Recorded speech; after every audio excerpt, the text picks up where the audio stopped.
Hi, welcome to theAnalysis.news. I'm Paul J. Please don't forget the donate button at the top of the webpage.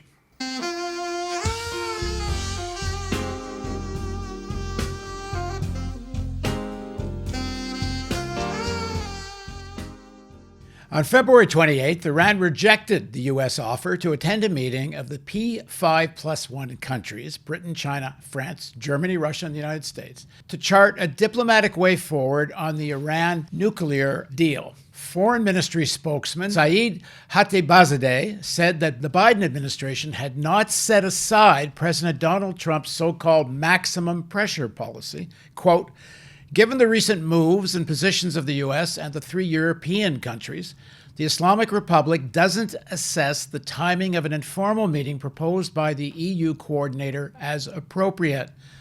Iran's foreign ministry spokesman also said, "The path ahead is very clear. The U.S. should end its illegal unilateral sanctions and return to the JCPOA, that's the Joint Comprehensive Plan of Action commitments."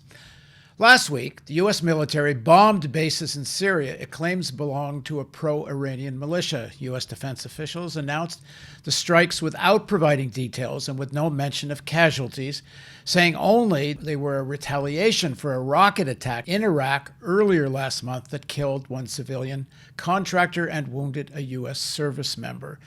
The U.S. attack was carried out without a declaration of war or authorization from Congress. As Syria had not attacked the United States, the bombing on Syrian territory was also a violation of international law. Now joining us to discuss U.S. policy towards Iran is Phyliss Bennis, who is the director of the New Internationalism Project at the Institute for Policy Studies. Among her latest books are Understanding ISIS and the New Global War on Terror, as well as the updated edition of Understanding the Palestinian-Israeli Conflict. Thanks for joining us, Phyliss. Good to be with you, Paul. And also joining us again is Lawrence Wilkerson. He's a retired United States Army colonel and former chief of staff to United Secretary of State Colin Powell. Thank you, Larry. Thanks for having me on the analysis. So, Larry, kick us off. First of all, from the legal perspective, was this bombing legal either by U.S. law or international law? As far as I read it, both in terms of the law of war and international law in general, the U.S. operations in Syria are all violative. That is to say, they are all wrong. They're illegal. We were not invited into Syria by the existing government.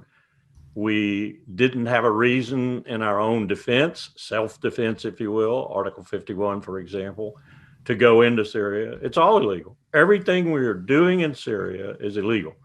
Now, the administration is arguing that it's under the AUMF that gave us carte blanche to attack every terrorist on the face of the earth, wherever they might appear in whatever decade or century. And that's what we're doing. It's illegal. This is the post 9/11 quote unquote authorization. Yes. Phyliss, what's your take? It certainly is illegal. Larry is absolutely right. What we have here was a scenario where the United States decides that an attack on a base inside Iraq, an Iraqi base, where there happened to be some U.S. forces, whether or not they were legally there or not is always a question in Iraq. But the U.S. decides that the militia that allegedly carried out that bombing, and just 48 hours before the U.S. retaliated, the Pentagon had admitted they don't know who carried out the attack on the base. And yet, 48 hours later, the U.S. bombs the base in Syria, saying that it was a base used by the same militia that attacked the base in Iraq to send a message to Iran. Now, how convoluted is that? And then they went further to say, well, we did this in a way that made sure it would not escalate the situation in Syria or Iraq. How you can bomb a base in Syria that was allegedly used sometimes by maybe the same people who carried out an attack against a different base in a different country to send a message to Iran, a third country, and not have that be an escalation of the existing tensions is, of course, nonsensical. So it's not only a question of it being illegal, which it is, but it violates the tenets that have been so painfully learned over these last 20 years that every former general and former diplomat not to mention current peace advocates and advocates of diplomacy all over the world have been saying, which is there is no military solution to terrorism, period, full stop. You can play terrorism whack-a-mole if you want. Slap them here and they pop up there, and slap them there and they jump up there. It doesn't work. So you can say that it's illegal, and it is. You can say it doesn't work, and it doesn't. You also have to acknowledge that it's making everything worse. It makes the situation inside Iraq and inside Syria far more destabilized. And crucially, it makes the re-entry into the Iran nuclear deal far more difficult. Larry, is it possible that the reason for doing this is to kind of cover the right flank? Like, look how tough we are in Iran, we'll bomb them in Syria in order to put the Republican pressure at bay against the agreement and make, now we're so tough we're bombing, now we can move ahead with the deal on Iran. Or am I just dreaming here? Oh, you're thinking like Jake Sullivan and Tony Blinken and a host of other people who are just the return of the returners. This is the same group that's been there all along. The Hillary Clintons, the Madeleine Albrights, the whomevers. This is what you do. This is why Barack Obama said there's a disposition in this town toward war, a bias towards war. That's why he said that. We're looking at a situation where nobody's got any creativity whatsoever. Why would you want to cover your ass against the right wing that just tried to overwhelm the Capitol and kill people? This is crazy. This is insanity. I thought we were going to get a new government. I thought, and I voted for Joe Biden for this reason, that we were going to get a team that would come in and revamp and revise. And they would start most prominently internationally with the JCPOA. They are screwing the pooch before they ever get into meaningful negotiations. This tit for tat stuff, what should they have done? Let's just examine that if you had a little imagination. They should have done what, my God, my president, George W. Bush, did when Iran had a terrible earthquake and bombs, centered on bomb. And we sent everything we could send over there in terms of humanitarian assistance. Well, how did Pompeo leave Iran? It left it reeling from COVID-19. His sanctions were so draconian, they couldn't even get protective gear, let alone vaccine and so forth. If it weren't for the Chinese and the Russians, they probably wouldn't have anything.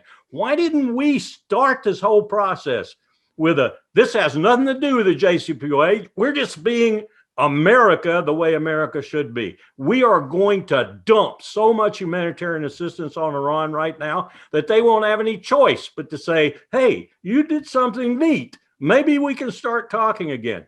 That's imagination. That's creativity. This administration has none so far. Phyliss, when Jake Sullivan was interviewed by Fareed Zakaria, I thought he was saying that the U.S. was going to return to this agreement without conditions, but that doesn't seem like what's happening. Where exactly is this? I think we don't know for sure. We're getting very different signals. And the most important signals are the ones that we've seen that come out of U.S. bombers and U.S. missiles and U.S. drones. That's the most important signal that we're seeing so far. I do think it's important that we recognize that this administration has been in office for 6 weeks. Now, the danger is that there's this instinct, as Larry was saying, there's an old quote about the predisposition in Washington for war. And it may be that that's what we're seeing here again. It may be a little bit different. And the reason I say that is because there have been a couple of important appointments indicating that the Biden administration and President Biden himself seem to be willing to spend a certain amount of political capital to put in place some people with some differences. And I'm speaking particularly of Robert Malley, who was appointed to be the special envoy to the JCPOA negotiations, special envoy to Iran. Rob Malley was part of the Obama administration and part of earlier administrations as well under Clinton, but he has a very different understanding of diplomacy. And in that earlier period, he was not the head of the team. The head of the team was Wendy Sherman, who is now being in the process of being confirmed by the Senate to be the Deputy Secretary of State. But the head of the team negotiating with Iran will be Rob Malley. Now, that is significant because there was enormous pushback from those who said that Rob Malley is too soft on the Palestinians, that he's not sufficiently pro-Israel, that he's too soft on Iran. And what all of that means is He's a diplomat's diplomat who understands that diplomacy is about listening to the other side. It's about acknowledging that both sides have positions they have to deal with, that both sides have political realities as well as strategic considerations. There's no guarantee here. Rob Malley is not an independent actor. He's going to be representing the Biden administration. And right now, that's not looking very good. But I also think that this is a classic failed policy that administrations in this country and too many other countries around the world have used on the eve of negotiations, which is to ramp up the military in the hope of, quote, sending a message. The ridiculousness of it in this case was that there was no knowledge of certainty of who carried out this bombing, the attack on the original base where there were some US troops. There was no information about what civilians were nearby. We still don't know for sure how many people may have been killed. We don't know how close this base that was attacked by the United States actually sits to the host of crowded, over capacity and underserving refugee camps throughout that part of Syria. It's a disastrous area as a result of a long-standing war in Syria that has long ceased to be a civil war and is now a proxy war for a host of both regional and global powers, of which the United States is one. So this is a very, very dangerous move. It's an incredibly dangerous move. I think there is still the possibility that negotiations could go forward. There's always the need to parse the language, saying that from the Iranian foreign minister's statement that the United States must end the Trump era sanctions. One way to do that would be to announce that the implementation of the sanctions is being suspended as a first step. I think the Iranians are likely to take that as a first step to which they would answer with another small step. And that's what diplomacy looks like. Small steps by small steps.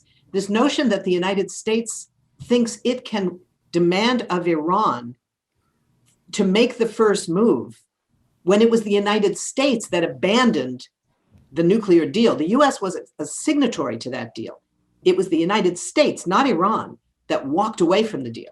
So the notion that now the US can come back and say, well, we think that the Iranians should blink first. We think they must make the first move. It's like, who said you get to do that?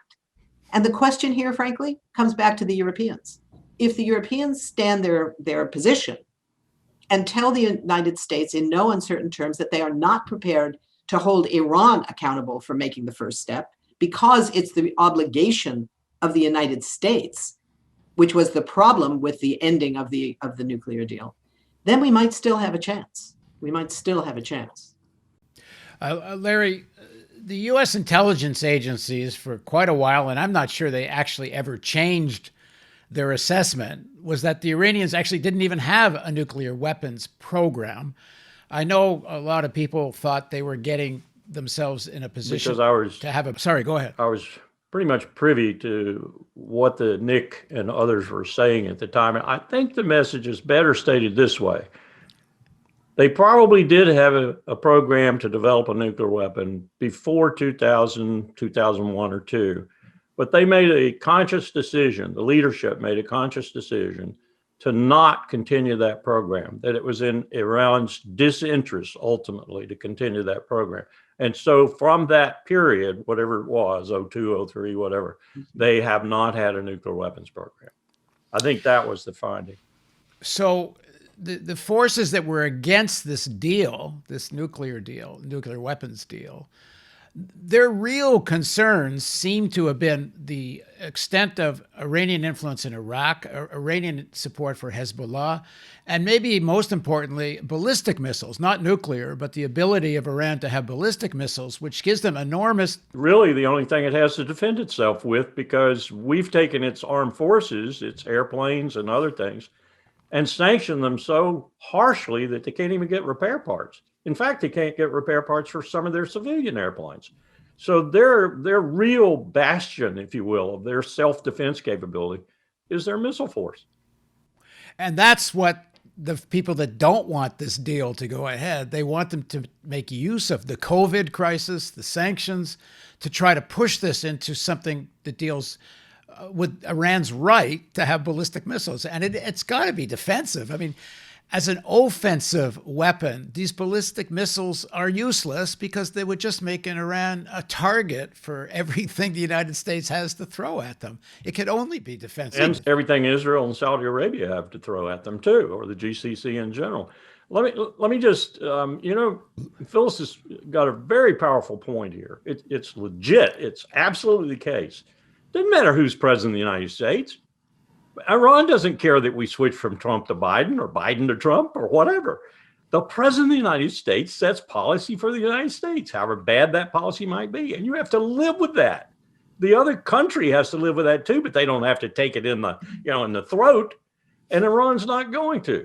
So we should have been front leaning on this. There are too many problems already. We've got the new actions Iran has taken since our illegal withdrawal from the JCPOA.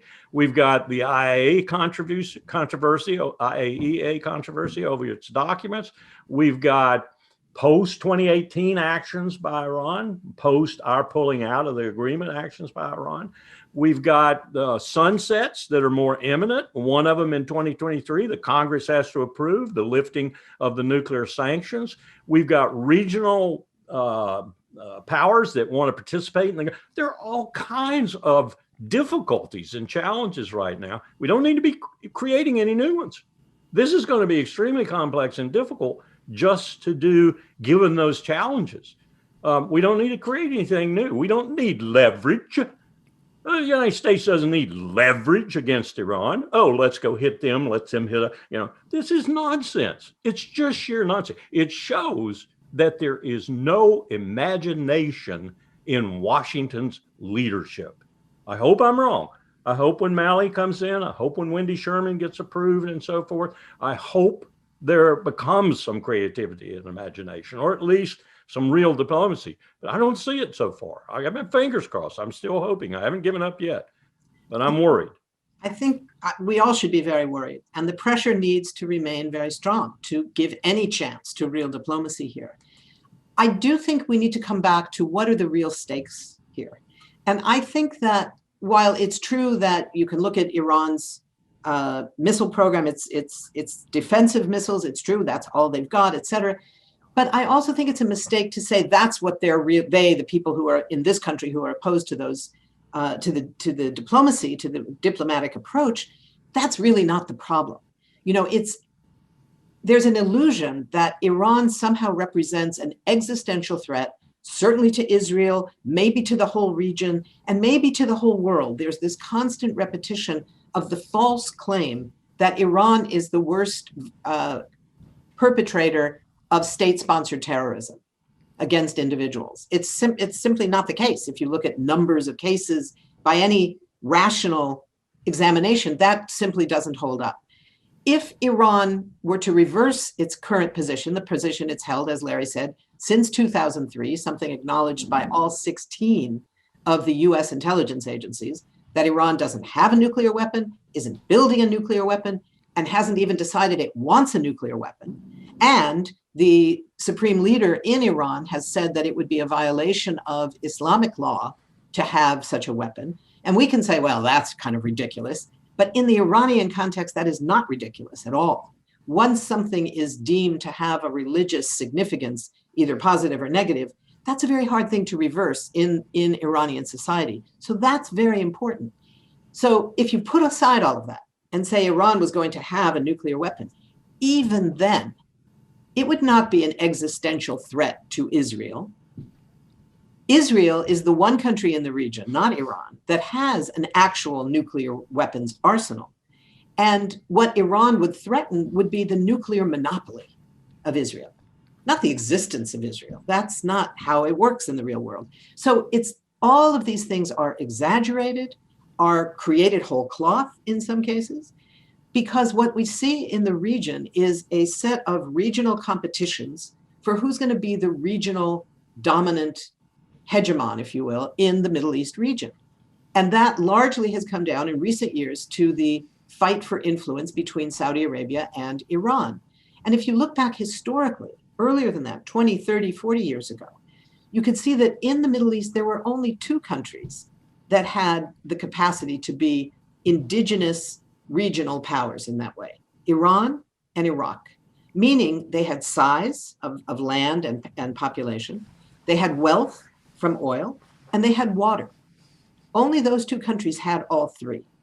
The US goes in and destroys Iraq through a dozen years of crippling sanctions, and then takes out its leadership, destroys its military, and leaves the country shredded.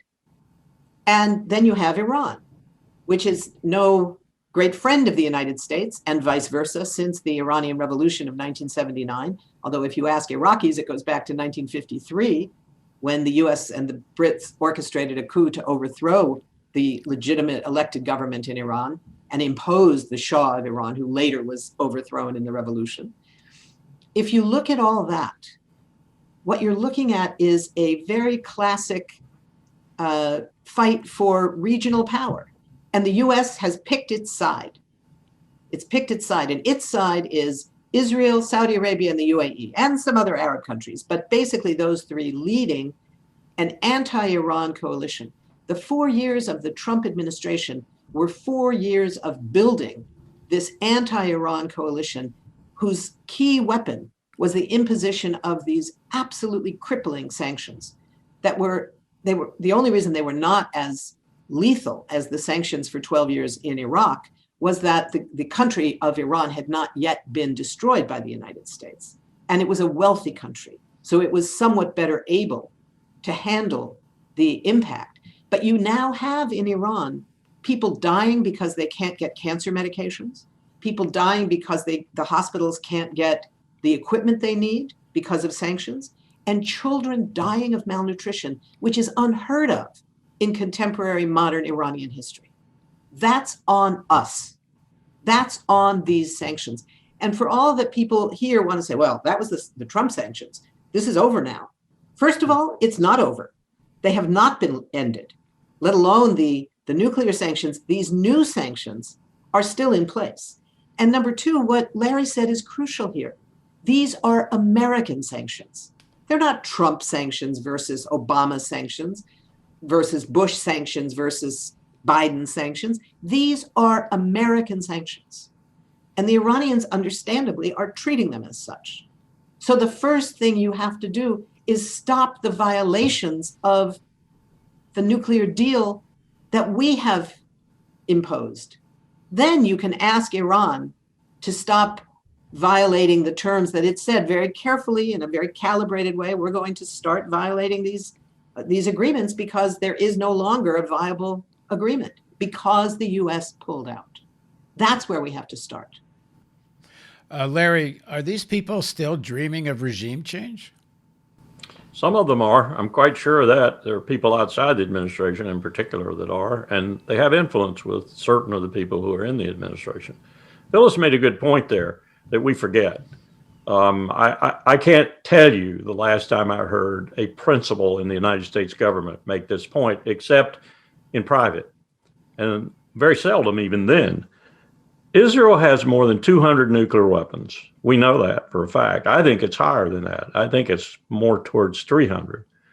Israel is going to have, Netanyahu and the right-wing government are going to have some problem keeping this issue hot in the way they want to keep it hot because they're renovating Dimona over the next few months. That's their nuclear complex.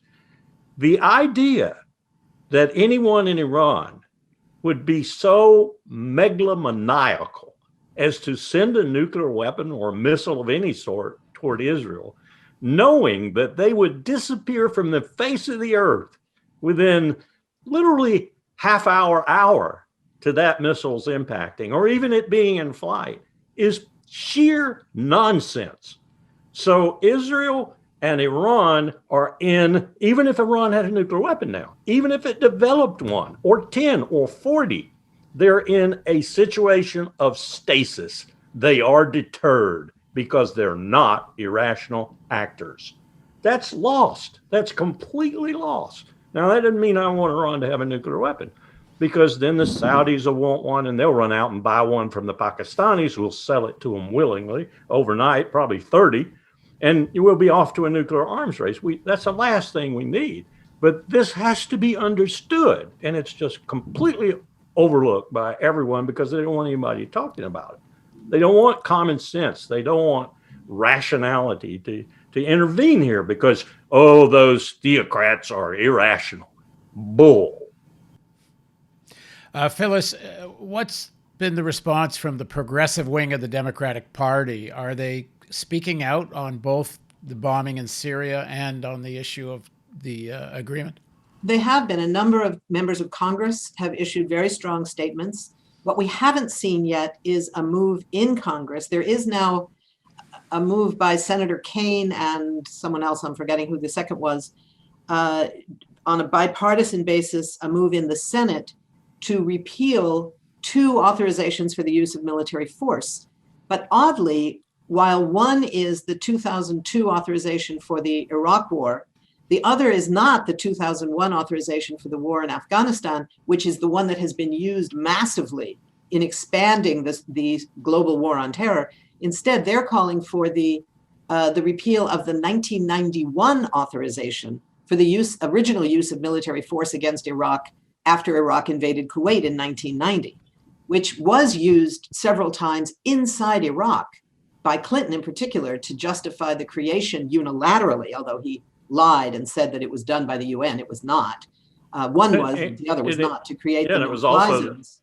It was a justification for the British, the French. French dropped off, and us to do the no-fly zones too. Right. Well, we did one no-fly zone. The UN did one, but the US did the bombing of the no-fly zones, where over 700 people were killed over the years in bombings of the so-called no-fly zones. It was only no-fly for the Iraqi side.